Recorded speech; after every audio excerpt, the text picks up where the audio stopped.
Terminábamos a hablar de la autoridad, pero el tema principal hace 8 días era ¿de qué nos salvó Dios?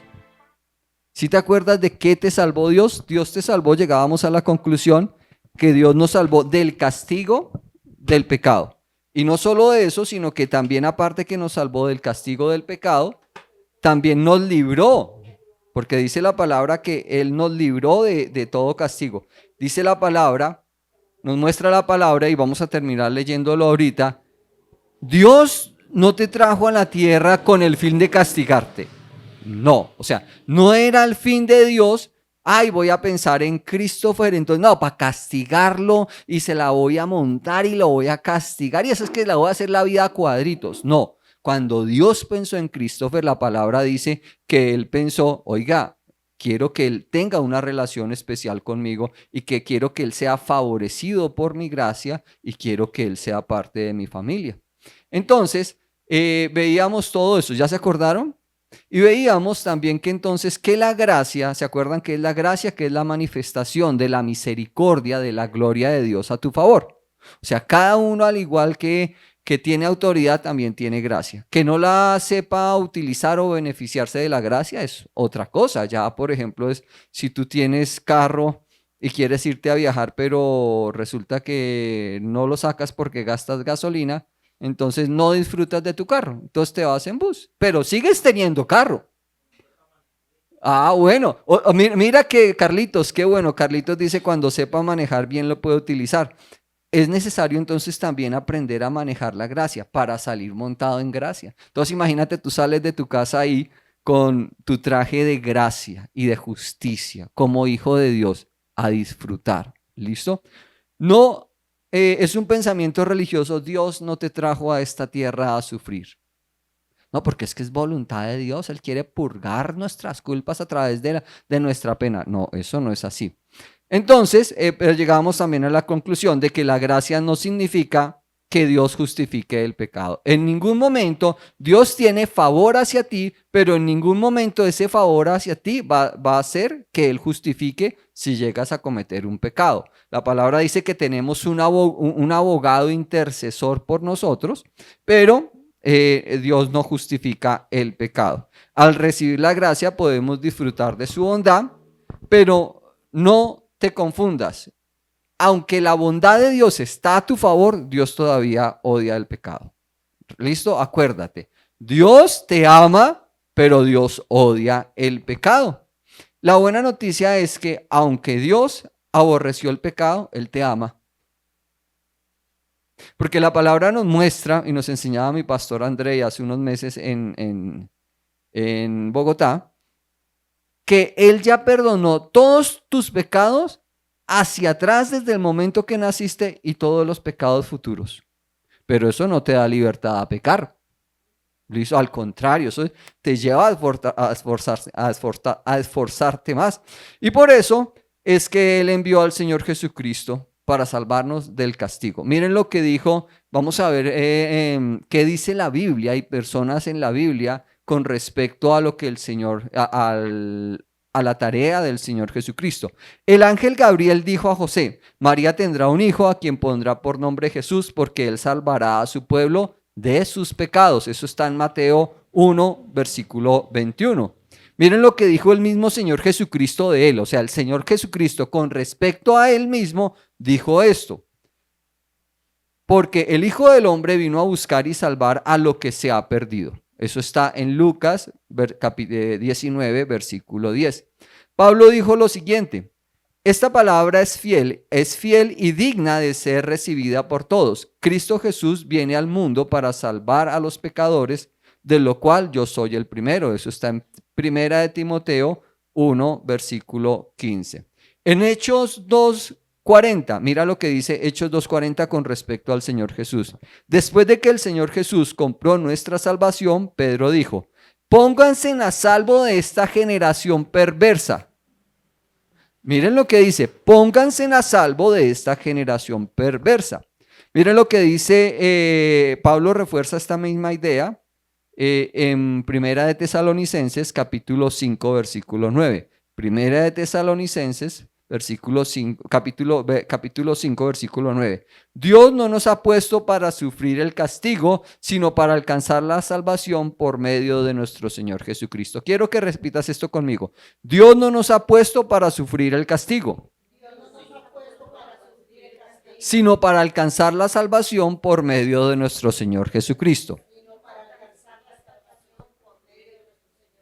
Hace 8 días veíamos y colocábamos ejemplos sobre la justicia de Dios, pero hoy quiero aclarar, dar fundamento de que el Señor Dios, mi papá Dios, no busca nuestro castigo. Él no busca tu castigo. Lo estamos viendo en la Biblia que Él lo que busca es bendición para ti, que tú seas parte de la familia y que puedas aprovechar esa bendición de ser parte de la familia. Mira lo que dice Hebreos 2, versículo 9. Hebreos capítulo 2, versículo 9. Cuando mi Padre piensa en Jesucristo, yo pienso que de esas ideas maravillosas que Dios ha tenido, esta ha sido una de las ideas más formidables que él tuvo. Él pensó en Christopher, en Katy, en Patico, en Carlitos, en las Doritas, en María. Y fue una buena idea.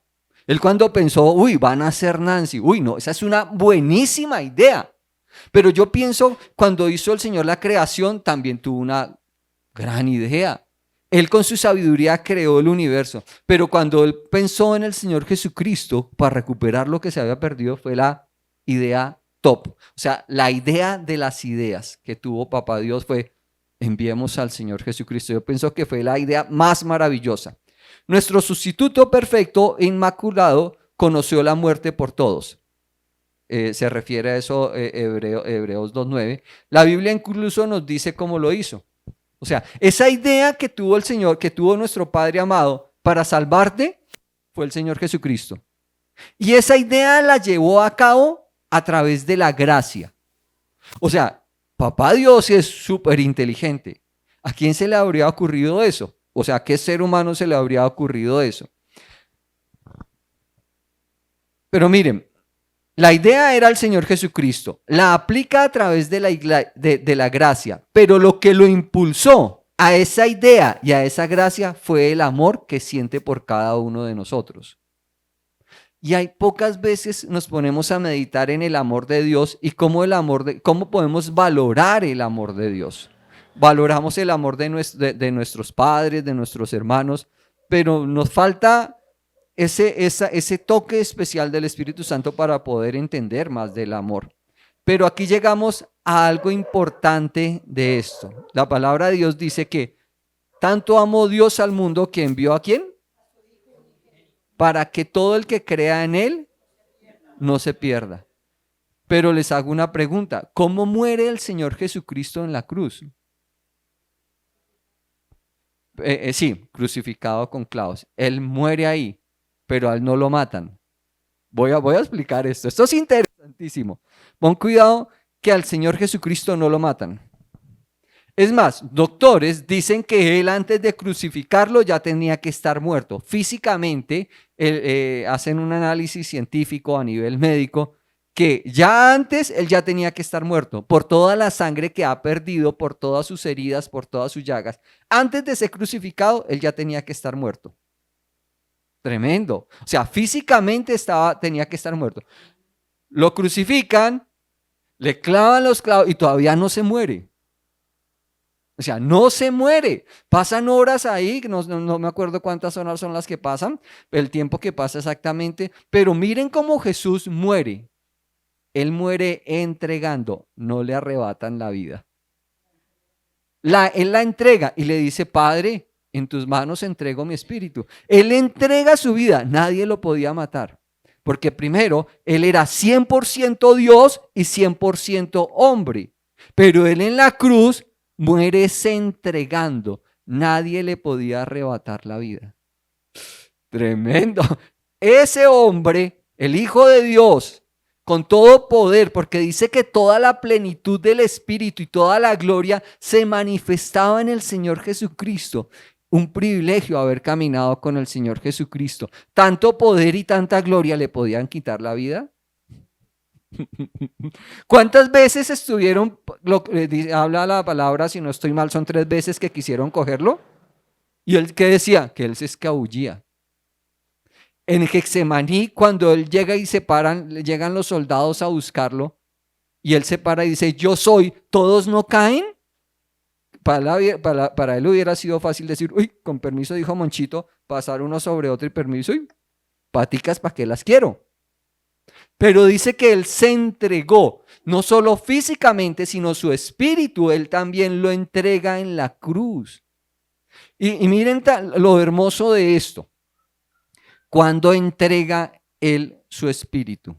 Cuando todos los pecados de todos nosotros fueron colocados sobre él, toda la maldición, todo el pecado, toda la condenación, toda la ira de Dios de todos los seres humanos fue colocado sobre él. Y él en ese momento experimenta la separación de la gloria de Dios. Ese momento tuvo que haber sido tremendo para el Señor Jesús. Estando ahí en la cruz, experimentar la separación de la gloria de Dios. Y sin embargo, después de que la gloria, digamos, la presencia de Dios se separa de él, todavía tiene la capacidad de decir, ahora sí, ¿entrego? ¡Wow! Eso es de admirar. Juan 10, versículo 17, 18. Entonces, quiero terminar esta idea con algo. El diablo pensó, lo maté. El diablo pensó, fue mi víctima. El diablo pensó, fue mi víctima. Lo logré, dijo Dorita, lo logré, la hice, lo maté. Si él supiera qué pasaba después de que Jesús entregara su vida, yo ya había dicho esto, el diablo no lo mata. No lo mata. Es más, venía meditando en la palabra de Dios, porque vamos a... No, lo dejo para ahorita, no daño la enseñanza porque es para ahorita. Dice Juan 10, 17, 18, dice, por eso me ama el Padre, porque entrego mi vida para volver a recibirla. Nadie me la arrebata, sino que yo la entrego por mi propia voluntad. Tengo autoridad para entregarla y tengo también autoridad para volver a recibirla. Este es el mandamiento que recibí de mi Padre. O sea, y hay veces, no quiero adelantarme a la hora, es que estoy que predico lo de ahorita, pero ahí vamos. El Señor Jesús fue por voluntad propia a la cruz, sabiendo que iba a cumplir Isaías 53, del 4 al 6. Él pensó en el sufrimiento, pero a futuro él también dice que Getsemaní, él se gozaba con lo que va a venir a futuro. O sea, él se goza. Él, te aseguro que cuando él estaba en Getsemaní, él te estaba imaginando aquí. Él te estaba imaginando aquí siendo parte de su cuerpo. Y quiero leer Isaías 53 del 4 al 6. Dice, ciertamente él cargó con nuestras enfermedades y soportó nuestros dolores, pero nosotros los consideramos herido, golpeado por Dios y humillado. Él fue traspasado por nuestras rebeliones y molido por nuestras iniquidades. Sobre él cayó el castigo, precio de nuestra paz, y gracias a sus heridas fuimos sanados. Todos andábamos perdidos como ovejas, cada uno seguía su propio camino, pero el Señor hizo recaer sobre él la iniquidad de todos nosotros. ¿Tú has acompañado a alguien que esté en angustia? ¿Has visto a alguien angustiado? Súmale eso por 17 millones de hombres sobre el Señor Jesucristo. ¿Alguna vez te ha dado úlcera por preocuparte por algo?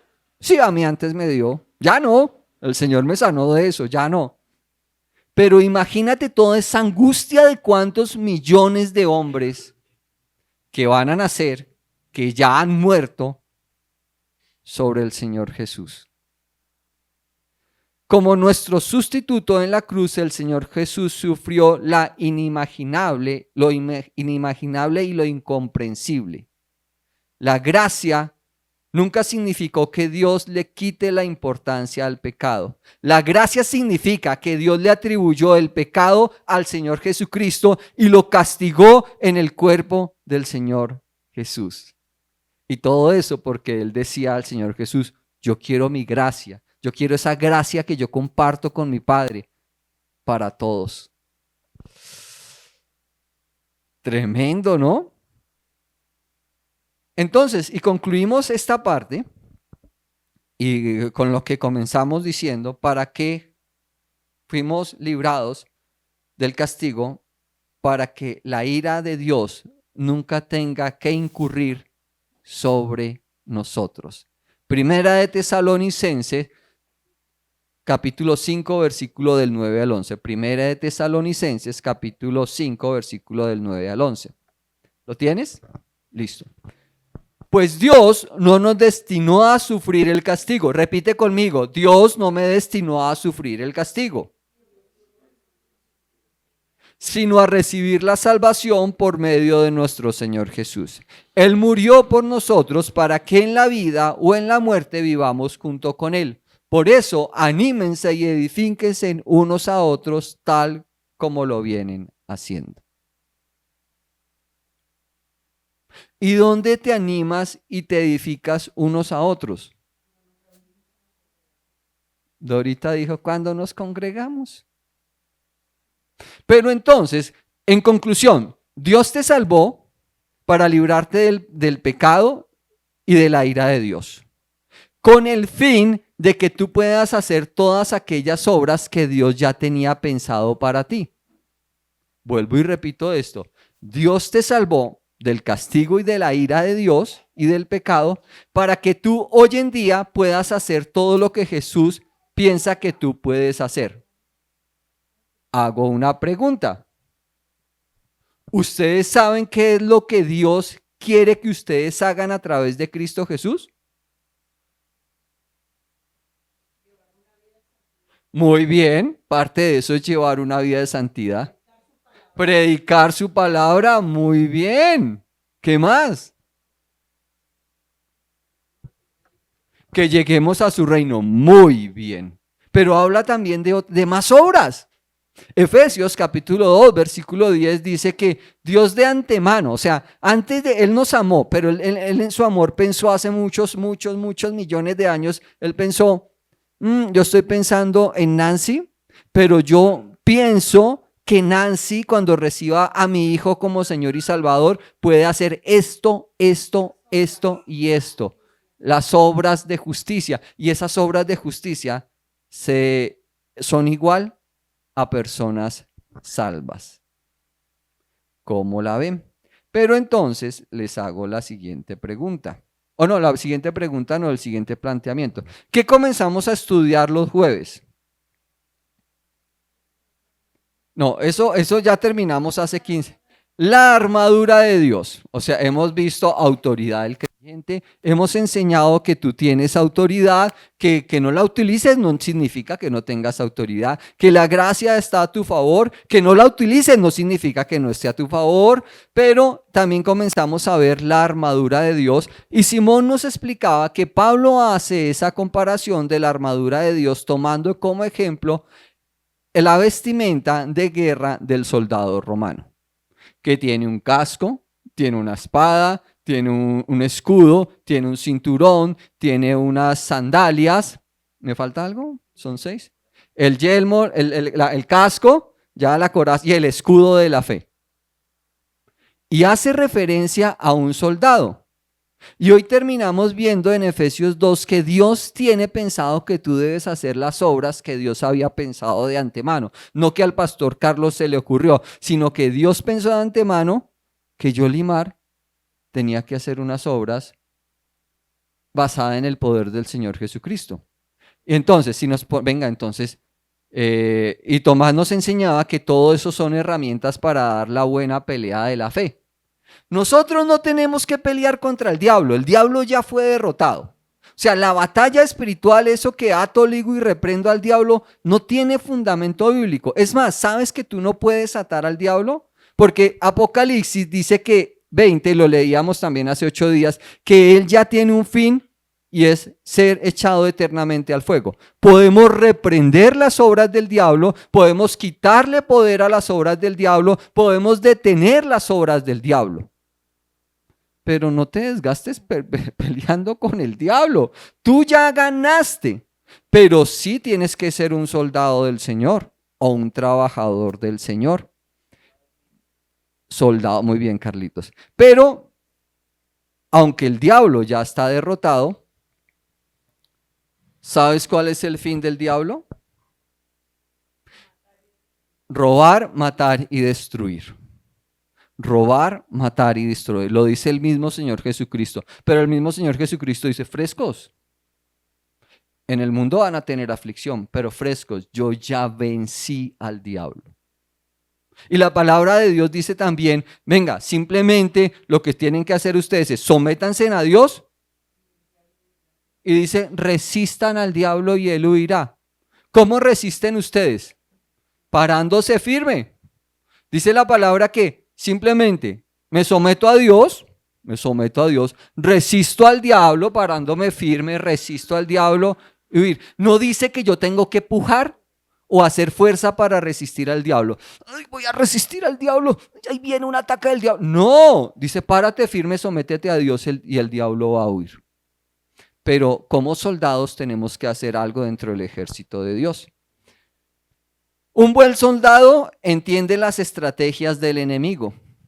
Y si tu enemigo es el diablo, pero ya fue vencido, pero él todavía gobierna acá, pues tienes que saber cómo actúa. Y no es que estemos predicando al diablo, pero si no sabes cómo actúa el diablo, ¿cómo te defiendes? Dime, Patico. ¿Una pregunta?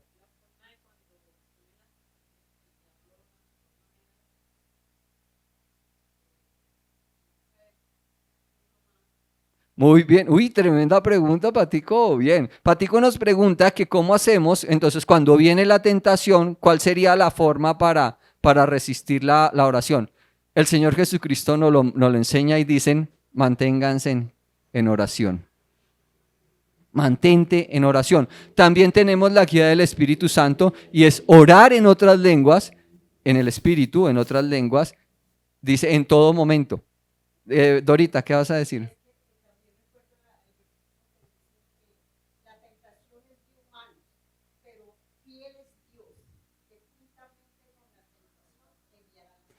Muy bien.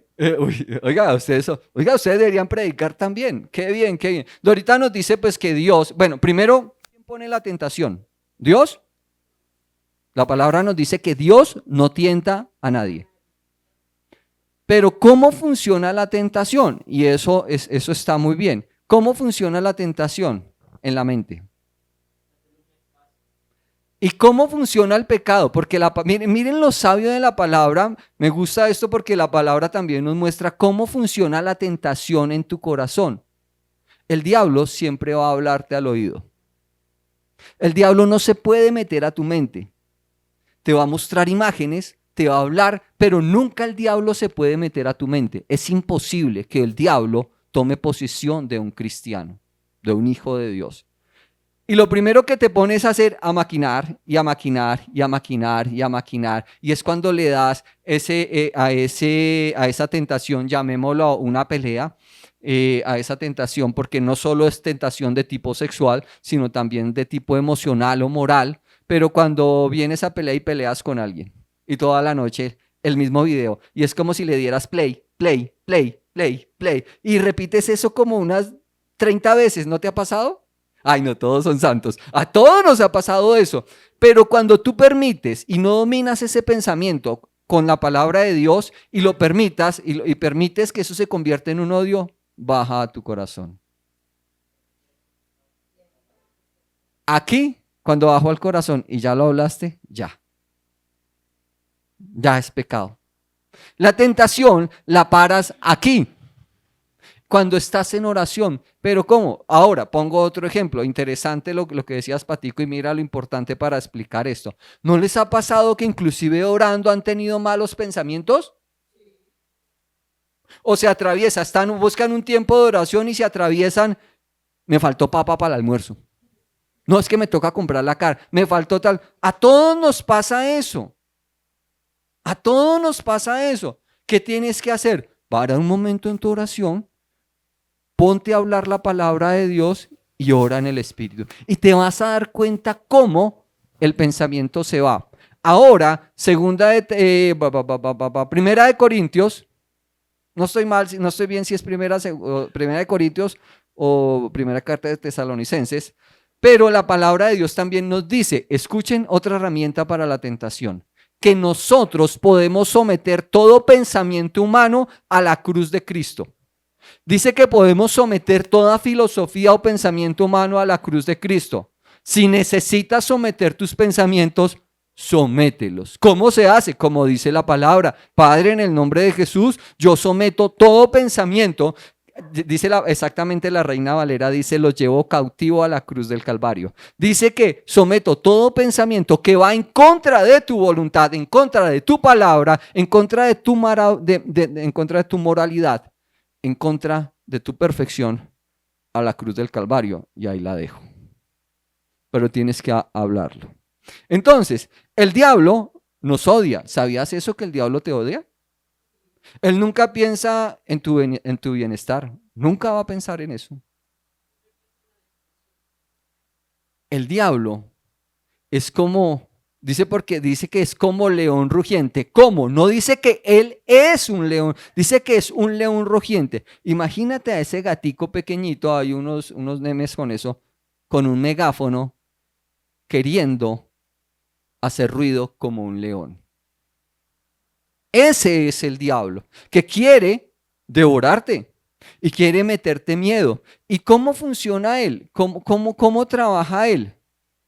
Él siempre te va a querer hablar y te va a hablar y te va a traer ideas y te va a decir al oído. Y él lo que hace es que se retira y te mira a la cara y vuelve y te habla y te trae duda y te trae temor y se retira y te mira a la cara. Porque en la cara él va a ver si estás derrotado o no. Con lo que tú digas, él va a ver si estás derrotado o no. Des en cuenta de eso. Entonces la palabra dice, por eso, resistan al diablo, sométanse a Dios y él huirá. ¿Cómo me someto a Dios? Porque eso es importante. ¿Cómo yo me someto a Dios? Cuando cumplo el propósito por el cual fui creado. ¿Cuál fue el propósito de tu creación? Dime, Cristo. No, eso es como el resultado de las obras. Pero específicamente, Efesios nos muestra 3 veces para qué fuimos creados. Para darle gloria, alabanza y honor y honra a su nombre. Cumple el propósito de tu creación. Llega la tentación y ponte a alabar a Dios. Ponte a adorar a Dios.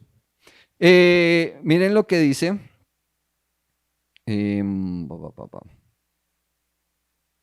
Ahora sería importante, no vas a poner esta lectura, yo la voy a leer acá. Mírenlo, es importante saber entonces, primero entonces, ¿quién es tu padre espiritual? Porque ¿eres hijo espiritual del diablo o eres hijo espiritual de Dios? Entonces, ¿qué tienes que hacer? Date cuenta que por esto la salvación es instantánea, pero el moldear tu carácter lleva tiempo. Es más, ¿sabes que los psicólogos hablan y del proceso de cómo se transforma el carácter de una persona? El carácter de una persona se transforma después de 40 días de tener constancia en algo. Digamos, tú quieres adquirir la disciplina de salir a correr, de hacer deporte. Todos comenzamos de pronto la primera semana con mucha energía y ya como el tercer día no vamos, luego vamos al quinto. Dice que si tú, hablemos de doctrina deportiva. De llevar un seguimiento deportivo, que después de que tú llevas 40 días haciendo lo mismo, ya has formado el carácter para hacer eso. Convertir la mente, someterla a la voluntad de Dios lleva un proceso. Pero si no te sometes al proceso de la palabra, ¿no? Tienes que estar leyendo la palabra, tienes que estarte congregando. Mírenlo, comienzo a leer acá, versículo 37, sino que no coloqué el... Está el Señor Jesús hablando está Jesús hablando con algunos fariseos y llega y le dice, yo sé que ustedes son descendientes de Abraham, pero quieren matarme porque no aceptan mis enseñanzas. Yo solo les digo que mi Padre me ha enseñado. Ustedes, en cambio, hacen lo que les ha enseñado su padre. Ellos dijeron, nuestro padre es Abraham. Entonces Jesús les contestó, si en verdad ustedes fueran descendientes de Abraham, haría lo que él hizo. Pero yo les he dicho la verdad que he escuchado de Dios y ustedes quieren matarme. Abraham nunca hizo algo así, pero ustedes hacen exactamente lo que hace su padre. Ellos le contestaron, no nos acuses de tener otro padre, nuestro único padre es Dios. Jesús le respondió, si en verdad fuera su padre, ustedes me amarían porque yo vengo del cielo, donde está Dios. Yo no vine por mi propia cuenta, sino que Dios me envió. Ustedes no pueden entender lo que les digo porque no les gusta escuchar mi mensaje. El padre de ustedes es el diablo y ustedes tratan de hacer lo que él quiere. El diablo siempre ha sido un asesino, un gran mentiroso. Todo lo que dice solo son mentiras y hace que las personas mientan. Dios quiere darnos de su pan para alimentarnos. El diablo quiere comernos. Entonces, sería interesante o también un atajo para el hecho de moldear tu carácter. Piensa, ¿eres hijo de Dios o eres hijo del diablo? Pero si eres hijo de Dios, pues no haces las obras del diablo. Date tu lugar, no solo de autoridad, sino de dignidad. Tremendo, ¿no? Nosotros estamos completos en Él. En el Señor Jesucristo dice la palabra que no nos falta nada. En Él tenemos un bienestar eterno, que lo comenzamos a vivir desde ahora. Pero pastor, hoy comenzamos o terminamos la enseñanza de hace 8 días con respecto a lo que, de qué nos salvó Dios a través del Señor Jesucristo. Nos salvó del castigo del pecado. Y también hablábamos que ya no tienes que pecar. Tienes que hablarle a tu ser, a tu ser tripartito y decirle, ven, ya no tienes que pecar. Ya no eres hijo del diablo. ¿Te das cuenta? Entonces, la fortaleza de todo lo que hemos venido hablando está en la identidad que tú adquieres cuando te conviertes en hijo de Dios. Cuando sabes que eres hijo de Dios y te sometes a Dios, ahí sí te paras fácil ante la tentación. Ven, no vayas a hacer, disculpen la palabra que voy a decir, como de pronto, es que no quiero decir esa palabra. Bueno, sí lo voy a decir, no seas tonto. Sí, o sea, no seas tonto, tampoco te vas a meter en la boca del lobo. Ay. O si estás en un lugar de tentación, la palabra también de Dios dice, sal corriendo, no te quedes ahí parado. No te quedes ahí parado. Todos, vengan, y vuelvo y lo digo, perdón, no le estoy diciendo tonto a nadie, o sea, sino que no encuentro otra palabra. Sí, si encuentran una palabra que me ayudas, pero no.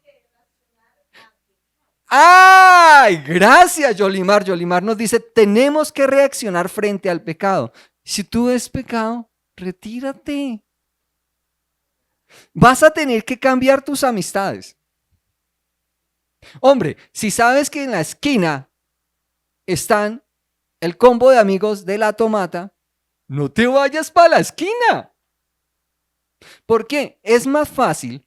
Pastor John decía, también nos ha dicho, no me acuerdo en qué enseñanza era, pero ¿qué es más fácil? Que alguien se vaya al mal. Porque la carne lo llama, la carne le gusta eso.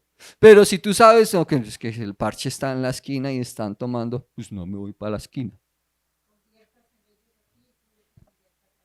Exacto, ahorita dice que que lo conviertas a ellos, pero no los vas a convertir estando en la cantina. No. Pongo el ejemplo de un hermanito que tenía problemas con la prostitución.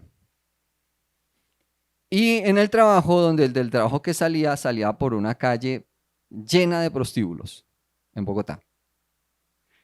Entonces él salía con su quincenita y prum, perdía. Y al otro mes, y otra vez, y otra. Y él ya como cansado, eso me dice, ay, Carlitos, ¿yo qué hago? Pues hermano, coja por otra cuadra. Así de sencillo. Oiga, sí, ¿no? Sí, sí, como, ahí sí, perdón la palabra, tan bobo yo, ¿no? Pues coge por otra cuadra. Por ejemplo, bueno, yo creo que ya entendieron, ¿no? Y nos explicaba muy bien Yolimar. No, pues, ¿cómo fue que dijiste, Yoli? Reacción. Y otra cosa, dime si no, Yolimar. Ustedes sienten cuando el Espíritu Santo se inquieta y ustedes sienten como que "Uy, no está bien, no está bien". Muy bien, Patico dice remordimiento de conciencia, sí, pero el Espíritu Santo, sí,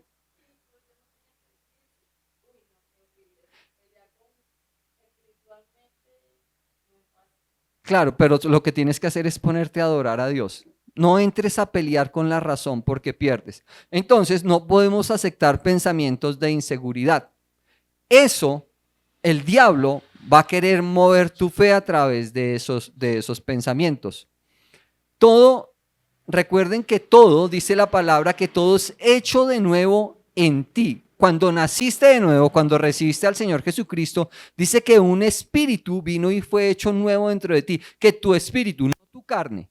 O sea, esta carne sigue siendo la misma, tu mente, tu alma sigue siendo la misma, que el espíritu que tienes ahora es un espíritu nuevo recreado por Dios. Pero entonces voy a hacer como una balanza. Está tu mente y está tu espíritu. No permitas que tu mente, tu alma esté sobre el espíritu porque te vas a volver muy almático y los sentimientos te van a poder ganar. Pero si permites que también el espíritu esté muy alto, entonces vas a espiritualizar todo y todo es del espíritu. No, hay que tener un balance y permitir que el espíritu esté un poquito sobre el alma. ¿Qué es el alma? Es todo tu conocimiento, tus sentimientos, tu carácter, lo que sabes. Todo es tu alma. Eso se va contigo cuando el Señor Jesucristo venga por nosotros o pues nos llame a su presencia.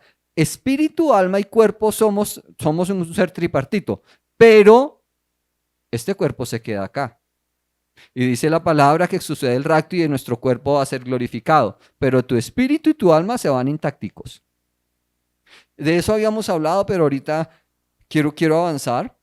El diablo trata de aferrarnos a derrotas pasadas.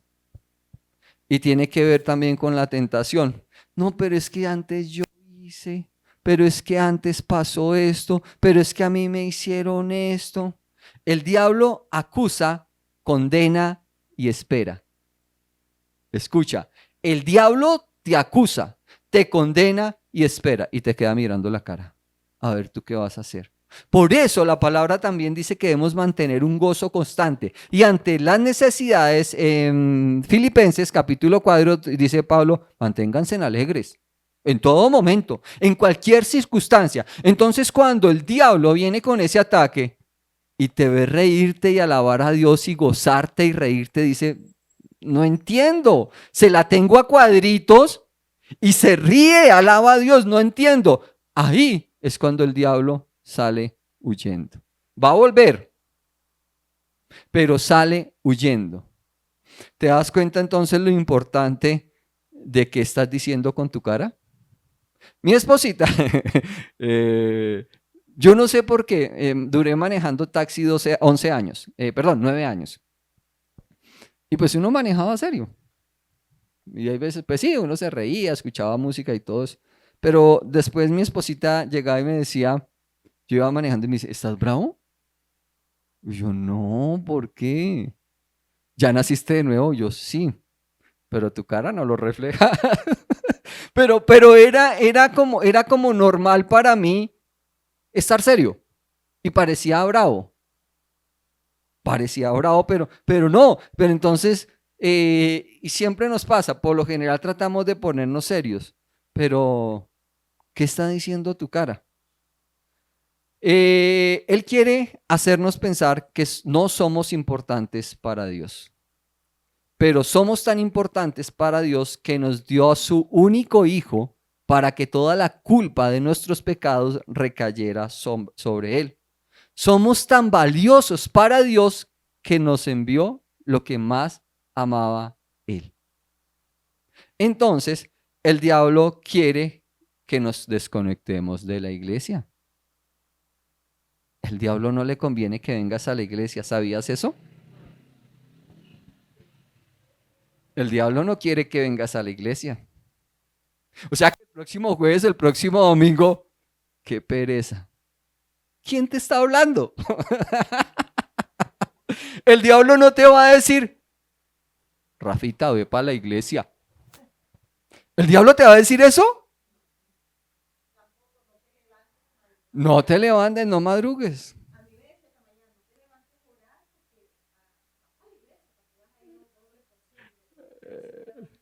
Entonces, ¿quién te estaba hablando?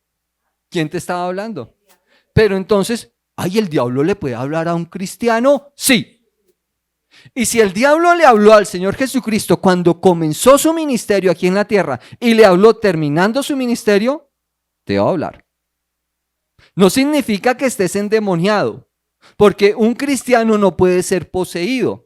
El diablo sabe que al descontar a las personas de la iglesia, esas personas no van a dar fruto. Cuando te desconectas de la iglesia, no vas a poder hacer aquellas obras que nos decía Efesios 2:10, gato, por favor. No vas a poder hacer esas obras que Dios pensó que tú ibas a hacer.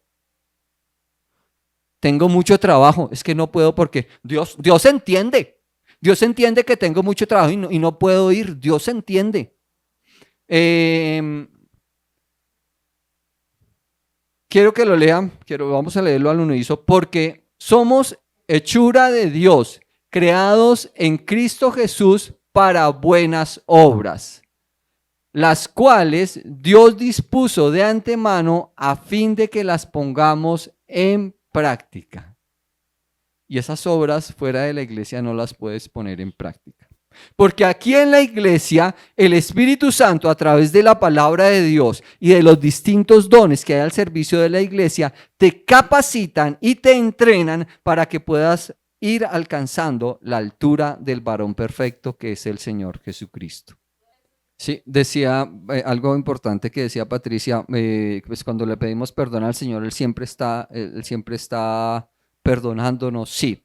Es más, recuerden que la palabra de Dios dice que pues hay gran fiesta en el cielo cuando alguien nace de nuevo, pero que también hay fiesta del cielo cuando alguien que estaba en los caminos vuelve a la iglesia. O sea, si tú encuentras hermanos que no han vuelto a la iglesia, sé parte de la alegría del cielo invitándolos de nuevo a la iglesia. Tremendo, ¿no? O sea, como que, oiga, sí nos libró del pecado. ¿Y para qué nos libró? Si nos libró del pecado, el Señor nos libró del castigo eterno. Y uno de los fines es, ponte a trabajar dentro de la iglesia. Dejamos así porque falta algo importante para dentro de 8 días y te voy a dar 9 razones por qué porque no debes dejar de congregarte. En conclusión, cuando el diablo te dice, en tu casa también, levanta la voz, grita más alto, humilla a tu pareja. No eres hijo del diablo, eres hijo de Dios. Y muchas veces dentro de la relación de pareja, el Espíritu Santo te va a decir, cállate, cállate, cállate. A mí seguidito me lo dice. O sea que no solo a ustedes, a mí seguidito el Espíritu Santo, cállate, jalándome la oreja ahí, cállate, cállate. Y apenas, sí, Señor, sí, Señor. ¿Y no te pasa que cuando percibes que debes callarte, sigues hablando, la embarras peor? Cállate. Pero también el Espíritu hay veces Santo te va a decir, habla. Termino con este ejemplo. Iba en Transmilenio para un encuentro, iban para un seminario de la iglesia. Iba en el bus, iba ya tarde, pero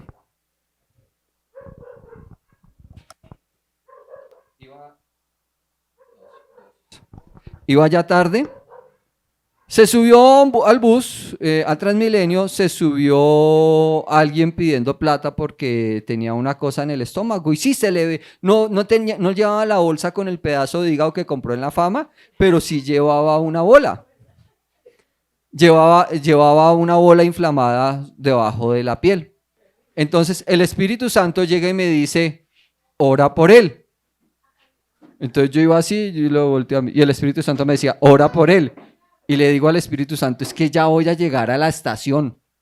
Ya voy a llegar a la estación y me paso y voy a llegar tarde al seminario, Espíritu Santo. No, Señor, ¿cómo se te ocurre que voy a llegar tarde a la congregación? No. Y el Espíritu Santo me dijo, ora por él. Mi afán, y no les voy a mentir, también de pronto pena de haber orado por él dentro del bus. Entonces cuando ya me decidí en el bus, yo lo veo así, el Espíritu Santo me dice ora por él y no, Señor, porque ya me va a pasar de la estación. Cuando salgo de la estación, cuando ya me voy a bajar del bus, llegué a la estación que me tenía que bajar, voy a ser obediente al Espíritu Santo. Y me devolví y no lo encontré. ¿Qué pasó? El Espíritu Santo me habló. Mi afán y mi temor no me dejó actuar. Y lo primero que el Espíritu Santo, el diablo, me estaba hablando, el Espíritu Santo, y a la vez me estaba hablando el diablo. Y el diablo llegó y me dijo, ¿y qué tal si impones la mano y no sana? Y el Espíritu Santo ahí mismo llegó y me dijo, ¿y qué tal si sí? Y ustedes son hijos de Dios, llenos del Espíritu Santo, y el Espíritu Santo está sobre su vida. Es fácil, niños, escuchen también esto, es fácil discernir cuando es el Espíritu Santo quien te habla y cuando es Dios quien te habla. El Espíritu Santo te va a decir, si encontraste un billete de 50,000 en el garaje de tu casa, devuélvelos al dueño. El diablo te va a decir, paila yuca, a alguien se le cayó, perdiste. Sí, eso te va a decir el Espíritu Santo. Eso te va a decir el Espíritu Santo. El Espíritu Santo te va a decir, ¿por qué no llegas a temprano a tu casa y oras con tu familia? ¿Qué te va a decir el diablo? Te lo dejo ahí.